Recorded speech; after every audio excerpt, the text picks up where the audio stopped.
here.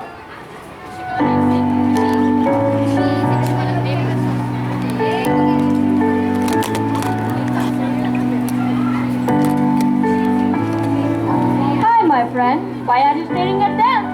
Hi, my name is Supanita. I'm from India. Hey, we are Indians too. I was trying to recognize the statues, but couldn't. Who are they? Well, come, we'll tell you. It is a story of Cymbeline, the King of Britain. It was written by most influential writer in all English literature, William Shakespeare. It was written around 1611. Cymbeline is a wild ride. This play has got many beautiful cross-dressing princesses, wicked stepmother, fake dates, Roman invasion, a bit of jealousy and innocence. Wow, sounds interesting. Do you want me to narrate the story? Yes, of course. Here we go. Cymbeline, a wise and gracious monarch, the king of Britain. Imogen, Cymbeline's daughter, wise, beautiful and resourceful. Queen, Cymbeline's wife and Imogen's stepmother. She wanted her son to marry Imogen and become the king. Claudine, Queen's son, who loves Imogen, arrogant and clumsy fool. Posthumus, an orphan gentleman who was raised by Cymbeline and marries Imogen. Lashimo, clever and dishonest gentleman. Pisanio, Posthumus' loyal servant. Valerius, who is banished by Cymbeline, but helps Cymbeline in the war. Lucius, Roman general who declares a war in the name of Caesar against the Britons. Let's begin the story.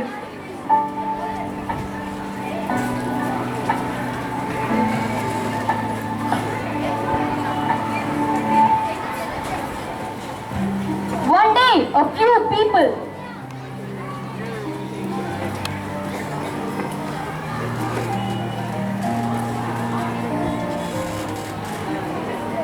Every face that I meet in this palace doth wear a frown. What's the matter? The king's daughter, the heir of his kingdom, whom he intended to marry to his son, of a widow that late he married, had wedded a poor but worthy gentleman, and now she is imprisoned and is banished. What's his name and family? His father died for his country before the boy was born, so the king called him Posthumus Lenatus. He grew up in court, most praised and loved, yet he this day is banished by the king. And is she the sole child of the king? Except for two sons who were stolen from their nursery 20 years since. Here comes the gentleman, the queen, and the princess.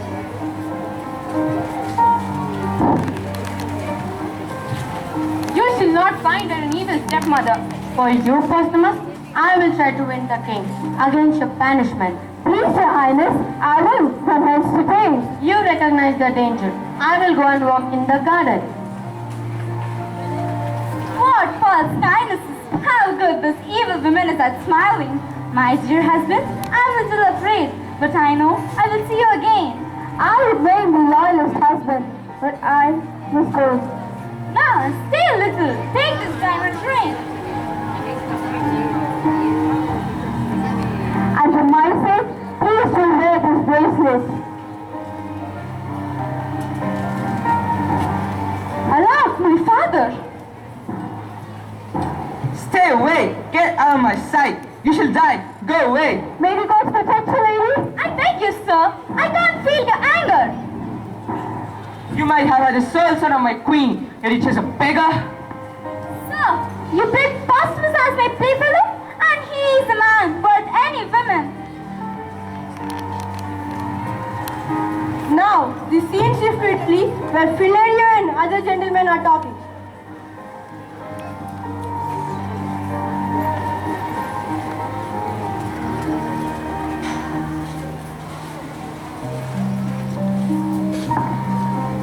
He, marrying a king's daughter, gives that Posthumus a reputation greater than he merits. Why is he coming to stay with us? His father and I were soldiers together, to whom I have often bound my life, and here he comes.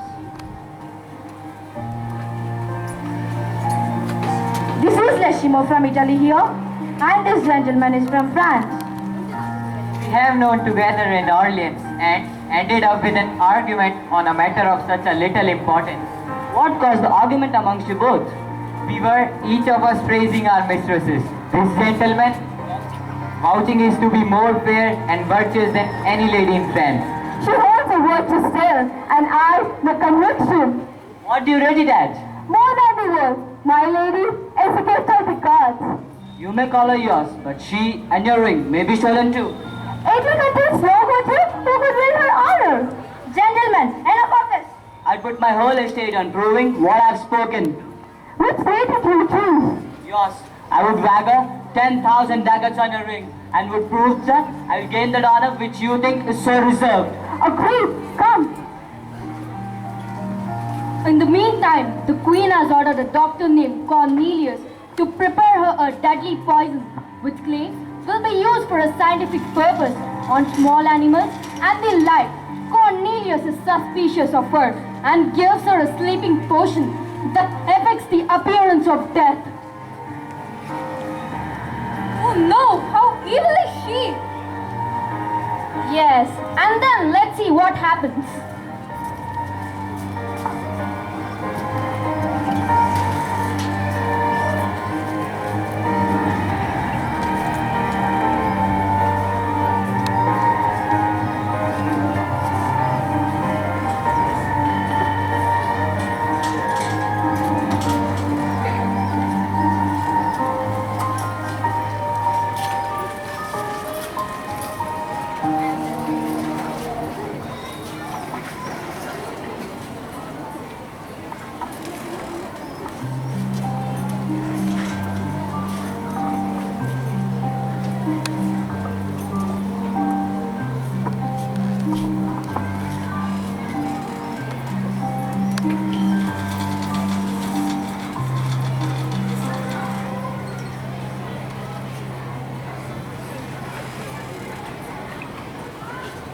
Madam, a noble gentleman of Rome wants letters from a lord. Unit is safe, madam, and greets you dearly. Thank you, sir. You're highly welcome.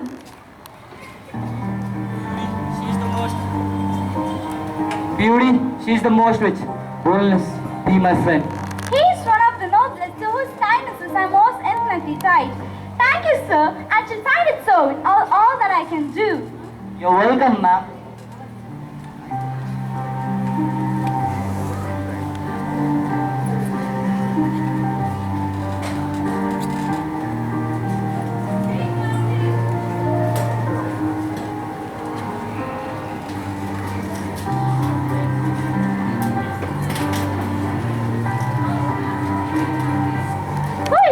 My woman, Helen? Please, you madam. Don't take away the candle. If you can wake up at 4 o'clock, please wake me. Sleep has overcome me. Okay, madam. I'll wake you up at 4.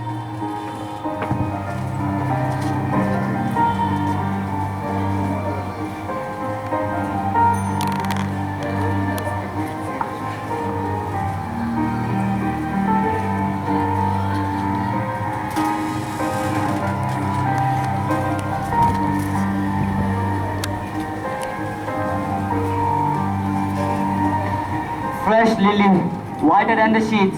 I wish I could touch you. Just a kiss, matchless rubies.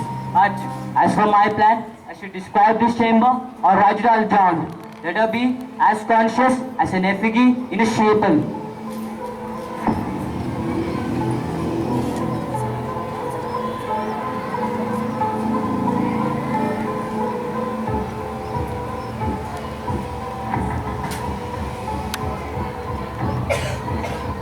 One, two, three, time.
thee and to my gracious mother. Are you waiting at the door for my obstinate daughter? Will she not come out? I have tried her with music, but she takes no notice. She has not yet forgot Posthumus. Prepare yourself to be more patient. Look as if love is inspiring you to do all the things for her. Show her that you obey her in all the things for her. Yes, mother.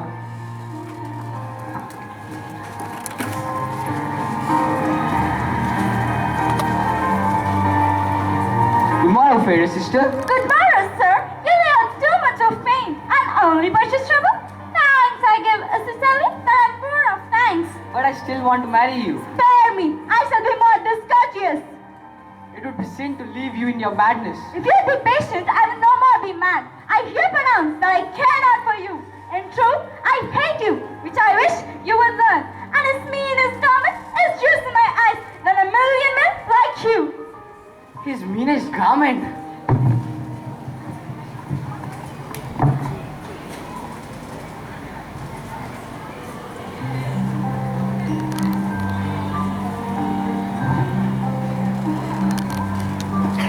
Welcome, sir.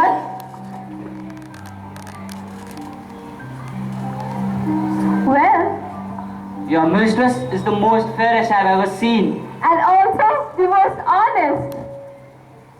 Here's a letter from her. Containing good news, I expect. Very likely. Was Lucius the Roman general at the British court? He was expected then.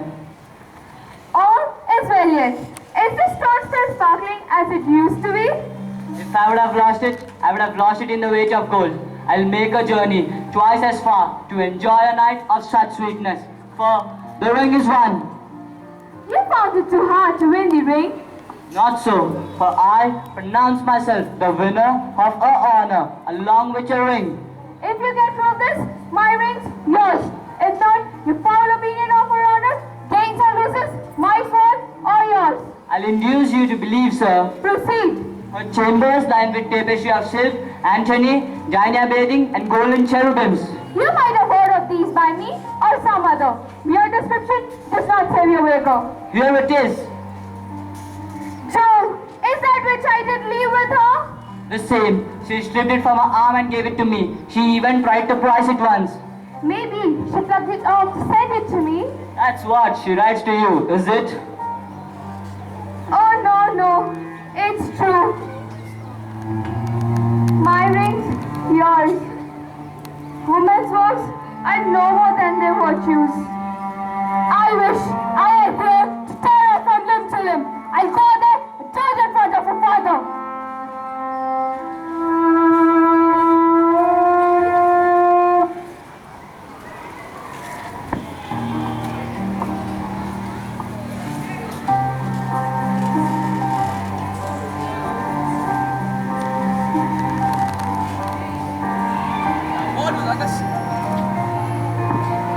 Augustus Caesar war with us.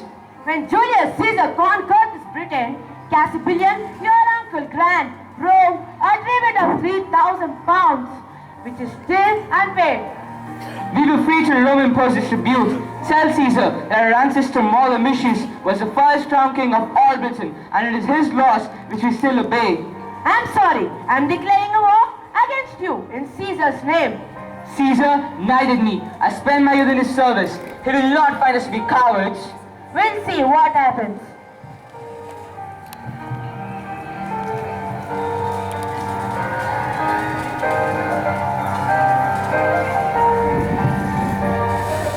Master, what land has this Italian prevailed? She and disloyal? No. How that I should murder her? Do it?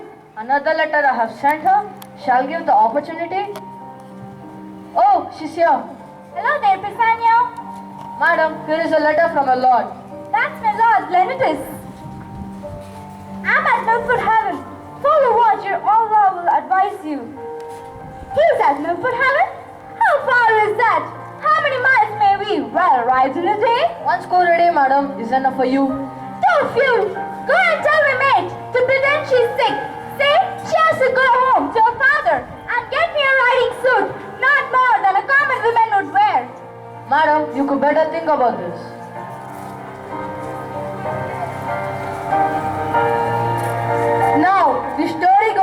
jungle where we meet Belarius and his two sons, Idarius and Arviragos. A goodly day to be out in the hills, for we who house in the rock. Raise your eyes, my boys, and adore the heavens. Hey. And now for our mountain sport, up to yon hill. And remember what tales I have told you of courts, princes, and tricks of war. Oh, our life is nobler than doing nothing for a bride. You speak from your experience, sir, but we have never fallen far from the nest. This life is sweeter for you with your stiff age, but unto us it is a cell of ignorance. If you know this letters of code, Cymbeline loved me. I flourished in his favor, yet one fell night left me bare to weather. Uncertain favor. Cymbeline unjustly banished me, whereon I stole his babes to bar him from succession. These guys little guess they are sons to the king. He thinks they are dead, they think they are mine. Myself, Belarius, they think their father. The game is roused.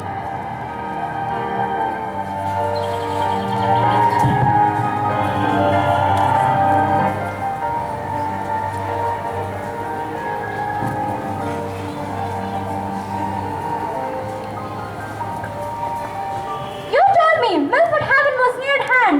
But where is Posthumus? What's the matter? Why are you holding the paper? My husband's hand? I will read it. Bassanio, your mistress has been disloyal to my love. I speak from truth as strong as my revenge. Your hands must take away her life. I give the opportunity at Milford Haven.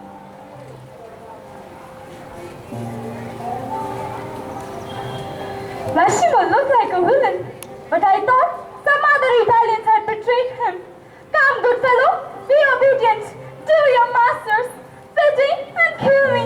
My heart's already broke. Oh, lady, since I have received this command, I have not slept a wink. Oh, for such means, how can I disguise myself? Here are a few clothes. You could disguise yourself and serve Lucius. And here is a box. I had it from the queen. If you're sick at sea, a dram of this will drive away all your ills. Amen. I thank you.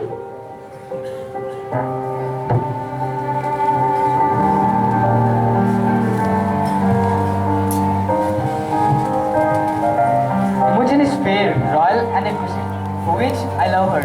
But she disdains me, throwing favors on the true Posthumus, for which I hate her, and shall be revenged. Where are you going, villain? And where is the lady? With Posthumus. Speak or die. Sir, this is all I know about her flight. Let's see. I'll write a letter to my lord that she is dead.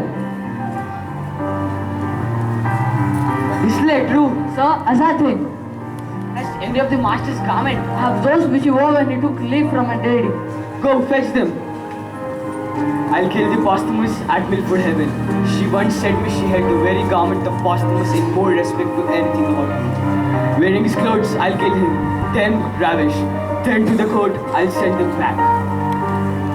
Here are the garments, my lord. Bring them to my chamber. Be viewed to my design. Come and be true. To be true to the way to prove false. To him that is most true. To Milford, go and find not her whom, though pursues. For 2 nights, I made the ground my bed. Milford must be near. I'm at the point to sing for food. What's this? Some savage hole? Fear, best not to call. Yet some mind makes us valiant. Oh, who's there? No answer. Then I'll enter.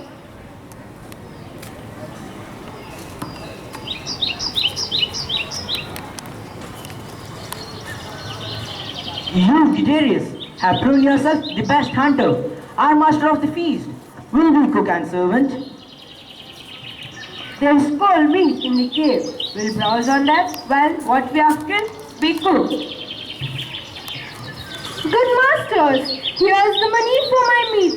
I would have left it when I had eaten. And what's your name? Friddle, sir. I'm bound for Milford Haven. Fair youth, don't measure us by this rude place. Stay and eat with us. He is a man. I love him as my brother. Most welcome. You're fallen amongst your friends. amongst friends and brothers. What if they're my father's sons?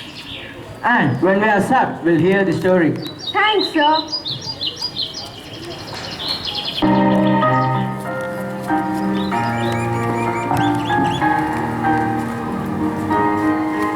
Imogen meanwhile falls ill, while Valerius and his two sons, Guiderius and Arviragus, go to hunt.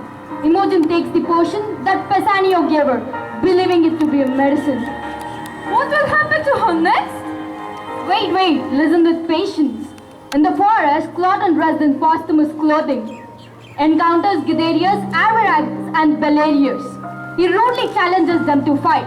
Guiderius jokes with him and kills him, cutting off his head. How sad, poor Claudian. Yes, poor Claudian. Arviragus pushed to wake Fiddle, only to find the disguised Imogen, who was seemingly dead. Valerius and his two adopted sons lay her in the woods, and then lay the headless Claudian's body beside her.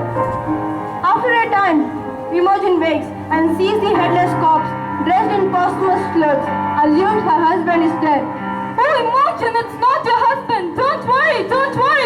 Listen. Listen. Stricken with grief, she lays herself on top of Claudian's body. Imogen arises at the Roman court and says that her name is Fiddle and offers herself as the Roman commander. She, back at Cymbeline's court, the disappearance of Queen's son has stricken her with a wasting fever, the Roman invasions of Britain. Then Cymbeline has to prepare his army to meet the new threat. Posthumus returned to Britain. He receives a bloody handkerchief from Pisanio, which was ostensibly taken from Imogen's death. He removes his Roman uniform and dresses himself as a Breton peasant for the puberty. What happened next? I'm getting curious. Did the war happen? Who won? On whose behalf did Posthumus fight? Did he meet Imogen again? Yes, hold on. Battle starts. The Romans start slaughtering the Britons. Battle goes badly to the British until the sudden arrival of Valerius, Guiderius and Arviragus, who helps Cymbeline from capture and turn the tide. Lucius is taken as the prisoner and then Posthumus. All was lost. The British army broken. All flags were narrowly walled with turf. The Romans followed, full-hearted with slaughtering. Many Britons fell, some merely to fear, so that the pass was damned with death, injured and cowards. Then, across the lane stood an ancient soldier who, with two stumbling youths, held the passage. The cried to those who fled, "Stand! Look back! Stand!" The runners can look back and snarl like lions upon the pikes of the hunters. There began a stop in the chasers, a retire, and a rout. Now, the Romans fly back like chickens, and how the Britons fight. I in the battle did not meet the death I sought. Well, I'll find one. I'll no more be a Briton. Great be the slaughter made by the Romans. Great be the answer the Britons must take. For me, my answer's death. On either side, I come to end my life for a merchant.